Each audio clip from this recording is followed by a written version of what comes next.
साथीहरु नमस्कार। आज हामी फेरि पनि वनमा आइसकेका छौं ठाक्रा काट्नको लागि। ठाक्रा फेरि केको लागि भन्नु होला? काँक्रा, घिरौला अनि करेला अनि के भन्छ सिमीको लागि ठाक्रा काट्न आएका छौं। अझै पुगिसकेको छैन ठाक्रा।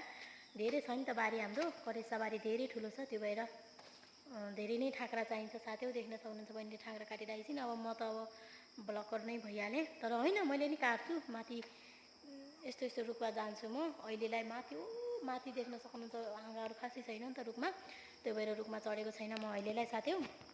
त्यो भएर म यसरी प्यार प्यार प्यार प्यार प्यार प्यार बोलेर भिडियो बनाइरहेको छु।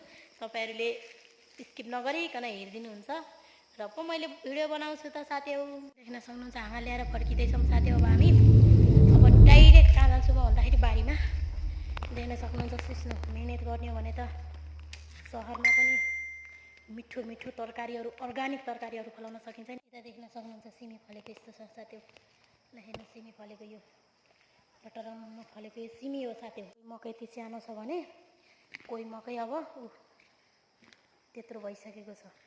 अब केही समयपछि मजाले आगोमा रातो हुने गरेर पोलेर खान सकिन्छ।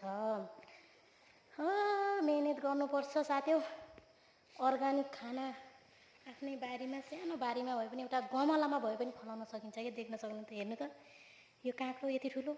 ल हेर्नु बारीमा मैले यो फेरि यसरी राखेँ भने यो के अरे वेट हुन्छ नि त, अनि त्यही भएर चुटेर झर्छ नि त, त्यही भएर मैले यसरी यहाँ अड्काएको छु साथीहरु। कोही यहाँ यसरी सानो फल्दैछ। ल देख्न सक्नुहुन्छ यस्तो छ। दुःख मेहनत गर्नुपर्छ।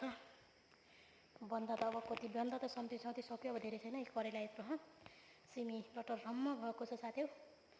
देख्न सक्नुहुन्छ यो मेरो करेसा बारी, मकै बारी यस्तो छ। हरियो काँक्रा कर्याम कर्याम, मकै बारी दर्याम दर्याम भन्ने गीत त सुनिहाल्नु भएको होला।